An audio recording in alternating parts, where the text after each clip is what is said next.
Bonjour à toutes et à tous les amis, c'est Axel de la chaîne YouTube WWE Fan France. On se retrouve pour une nouvelle vidéo. Et cette vidéo, ça va être la vidéo pronostic de Hell in a Cell. Alors vidéo un petit peu particulière, vous allez le voir, parce que on n'a pas énormément de matchs à pronostiquer. On a seulement 4 matchs d'annoncés pour Hell in a Cell. Alors effectivement, c'est Hell in a Cell, donc les matchs seront un peu plus longs, donc il faut s'attendre à avoir un peu moins de matchs dans la carte. Mais tout de même, on n'a que 4 matchs, donc je pense qu'il y en a d'autres qui viendront s'ajouter à la carte dans le week-end, mais malheureusement je ne peux pas attendre parce que vous le savez, demain il y aura une vidéo spéciale, samedi ce sera la review de SmackDown, donc voilà, clairement je ne peux pas vous la proposer plus tard, donc je suis obligé de la tourner maintenant, mais c'est pas grave, on va faire avec. Et en toute honnêteté, je ne vois pas trop les matchs qu'ils vont pouvoir ajouter du côté de Hell in a Cell, enfin du moins c'est pas très clair du côté de SmackDown pour le moment, parce que je pense que c'est à SmackDown qu'on en saura un petit peu plus. Peut-être un match pour les titres par équipe de SmackDown entre les Street Profits, Dolph Ziggler et Robert Roode, parce que ça s'est mal terminé la semaine dernière. Mais sinon, à part ça, je vois pas grand chose. Peut-être un programme également avec Rollins et Daniel Bryan et la famille Mysterio également. Mais là, pareil, pour cette rivalité-là, je ne vois pas où ils veulent aller. C'est pour ça on ne va pas rester sur de la supposition, on va seulement parler des matchs officiels et on va commencer avec le premier match de la soirée, qui sera un match entre Jeff Hardy et Elias. Rivalité qui a plus ou moins commencé il y a longtemps, rappelez-vous cet accident Performance Center. Alors pour être totalement transparent avec vous, c'est une époque où je regardais vraiment de loin les shows, donc j'ai pas suivi de très près ce qui s'était passé, même si bien évidemment j'ai vu cette vidéo de l'accident au Performance Center.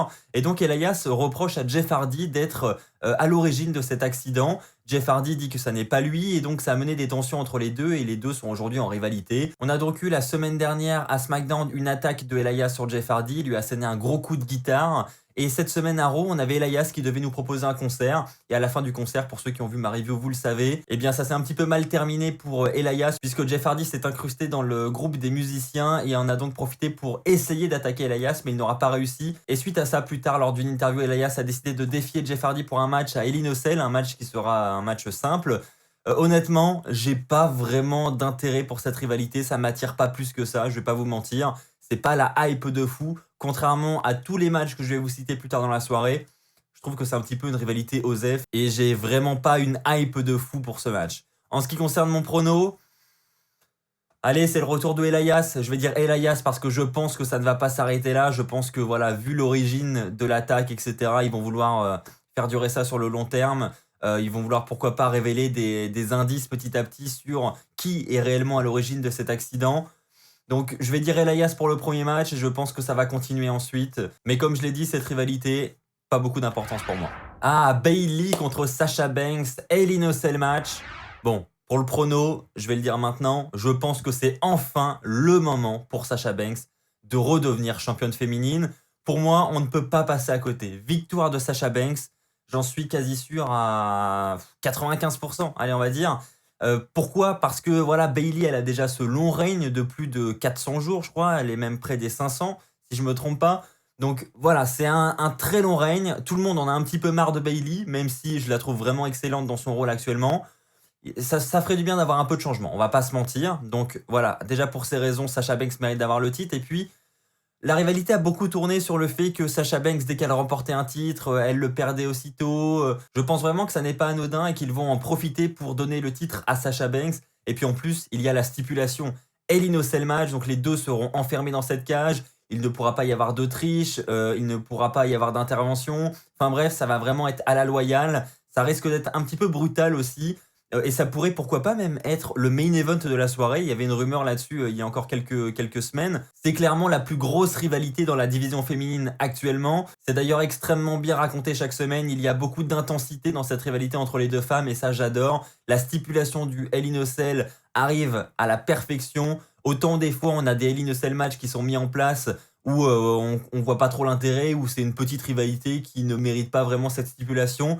Autant là pour ce match, et même pour les autres qui vont suivre, je trouve que les rivalités sont très solides et que le Hell in a Cell match, il a du sens parce que c'est une rivalité qui dure depuis longtemps, on veut régler les comptes, on ne veut pas d'intervention. Enfin bref, là, il y a vraiment du sens et ça n'est pas toujours le cas, ce qui nous a d'ailleurs offert dans l'histoire des Hell in a Cell match qui malheureusement sont pas terribles parce que bah voilà, c'est normal quand t'as pas une grosse rivalité, qui n'a pas d'intensité, où t'as pas de gros spots, où il n'y a pas d'utilisation d'armes par exemple, où la cage est juste là en mode décor, bah ça n'a pas d'intérêt. Mais là, c'est clairement pas le cas. Donc franchement, j'ai hâte de voir ce combat. Et comme je l'ai dit, victoire de Sasha Banks, du moins je l'espère. Il faut absolument que Sasha Banks mette les mains sur ce titre. Jey Uso contre Roman Reigns. Et là, ça sera un Hell in a Cell match, mais ça n'est pas tout. Ce sera un Hell in a Cell I Quit match pour la première fois de l'histoire. Donc pour ceux qui ne connaissent pas les règles d'un I Quit match, il faut tout simplement que ton adversaire dise j'abandonne pour que tu puisses remporter le match. Donc si Jey Uso prononce les mots j'abandonne, Roman Reigns sera déclaré vainqueur. Et si l'inverse se produit, ce sera Jey Uso qui sera déclaré vainqueur. Bon, on va pas se mentir, pour le prono, pour moi, c'est clair et net, Roman Reigns se conservera son titre. Déjà, Roman Reigns ne perdra pas le titre, et en plus de ça, il prononcera encore moins les mots « j'abandonne ». Ça n'arrivera jamais, ça ne sortira jamais de la bouche de Roman Reigns, c'est impossible. Donc victoire de Roman Reigns, c'est la seule chose qu'on pourrait reprocher à ce match, c'est le fait que ce soit un petit peu prévisible. Parce qu'en termes de rivalité, il y a eu des news comme quoi ça devait durer sur du court terme, et en fait, les officiels ont vu que les fans ont vraiment accroché à cette rivalité, et ils ont décidé de la prolonger un petit peu, ce qui n'est pas une mauvaise idée, loin de là. Franchement, j'ai beaucoup aimé aussi leur premier affrontement, la rivalité aussi. Mais par contre, voilà, on sait très bien que Jey Uso, bon, il va peut-être sortir 2-3 spots dans la cage, mais au-delà de ça, il va se faire démonter, ça va être brutal. Et par contre, c'est pour ça, je pense, que les fans éprouvent de l'intérêt pour ce match, c'est parce que on sait qu'on va avoir vraiment limite une boucherie, quoi. Roman Reigns, il va en faire qu'une bouchée de Jey Uso. C'est ce qui amène l'intérêt des fans, du moins je pense. N'hésitez pas à me dire d'ailleurs dans les commentaires pourquoi vous avez envie de voir ce match et pourquoi peut-être certains n'ont pas envie de le voir. Effectivement, le côté prévisibilité, c'est un peu dérangeant, mais ça n'empêche que la rivalité est bonne et qu'elle me passionne, donc personnellement, j'ai hâte de voir ce match aussi. Mais ça n'empêche que cette rivalité est bonne, elle me passionne, donc j'ai hâte de voir ce match aussi. Et enfin, pour terminer, oui, j'ai pas l'impression que je viens de pronostiquer une carte de pay-per-view, on a fait que 3 matchs, mais c'est déjà la fin, on passe au 4e et c'est le dernier, c'est comme ça. Drew McIntyre contre Randy Orton, donc là, clairement, c'est aussi une grosse rivalité. Et ça pourrait potentiellement être le main event. Voilà, pour moi, ça mériterait même d'être le main event parce que c'est la rivalité où je trouve il y a le plus d'intensité. C'est peut-être aussi parce que cette rivalité dure depuis très longtemps. D'ailleurs, beaucoup d'entre vous en ont marre de voir cette rivalité, ce qui n'est pas mon cas. Mais je comprends que certains en aient un peu ras-le-bol et que certains aient envie de changement plutôt qu'un programme Drew McIntyre et Randy Orton sur plusieurs mois. Moi, ça m'a pas dérangé parce que je trouve que au fur et à mesure, malgré les semaines de rivalité, ils ont su se renouveler, que ce soit du côté de Drew McIntyre ou de Randy Orton. Et puis également en pay-per-view, parce qu'on a eu un match simple, on a ensuite eu un match de l'ambulance, on a maintenant un Hell in a Cell match, et on sait qu'à chaque fois, on verra forcément quelque chose de nouveau dû à ces stipulations. Donc moi, ça me dérange pas. Et puis, comme je l'ai dit, au vu de l'intensité, encore une fois, de cette rivalité, je sais, j'ai beaucoup dit ce mot dans cette vidéo, mais c'est le cas. Les 3 matchs Hell in a Cell sont des rivalités très intenses et c'est ça qui est vraiment cool avec cette édition 2020 de Hell in a Cell, je trouve, parce que c'est très rare d'avoir des Hell in a Cell matchs qui ont du sens, et là c'est le cas, donc faut le dire. Voilà, il y a tellement d'intensité, et on l'a vu d'ailleurs lors du dernier Raw. Bon, évidemment, on a tous eu cette petite déception, je pense, à la fin de Raw, quand on a vu que Drew McIntyre a réussi à rentrer dans la cage avec Randy Orton, mais que le show se termine ainsi et on n'en voit pas plus. Mais comme j'ai dit dans ma review, c'est un peu du teasing, hein, on va pas se mentir, c'est pour vous donner envie d'aller voir Hell in a Cell et d'attendre dimanche Hell in a Cell pour voir ce qui va se passer dans cette cage quand les deux seront ensemble à l'intérieur en même temps. Donc c'est assez bien réussi, je trouve, de la part de la WWE, et je pense que tout le monde a envie indirectement de voir ce match, même ceux qui en ont un petit peu marre de Randy Orton et Drew McIntyre. Là, c'est un nouveau programme, c'est un match en cage. Tout le monde sait qu'on va avoir de bons spots. Donc globalement, je pense que tout le monde sera plus ou moins content à la fin de Hell in a Cell pour ce match entre Drew McIntyre et Randy Orton. Bon, c'est bien beau tout ça, mais j'ai pas donné mon prono. Alors je l'avais déjà dit le mois dernier, pour moi Randy Orton devait remporter le titre de la WWE à Clash of Champions.